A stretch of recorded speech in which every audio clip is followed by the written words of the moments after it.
Dès l'arrivée dans le salon Pictasia, on plonge dans une ambiance asiatique, notamment grâce à des costumes incroyables. J'aime bien être une autre personne. Et j'aime bien voir les gens sourire et tout, puis les rendre heureux, ça me rend heureuse aussi. Vous l'avez créé entièrement? Oui, je l'ai créé entièrement moi-même. Ça vient pas d'un jeu? Non plus. C'est entièrement mon imagination qui m'a donné une idée comme ça. Ce salon est né de la passion d'une bande de copains pour l'univers des mangas.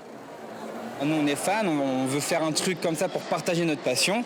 Et plus on voit d'éditeurs, plus on grandit, plus on a envie de faire des choses et d'en rajouter. Ici, on pouvait même s'initier au plaisir du doublage des dessins animés.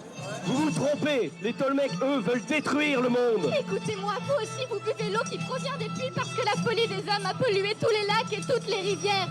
Un exercice pas si facile. Il faut savoir rythmer tout ça, quand commencer, quand finir.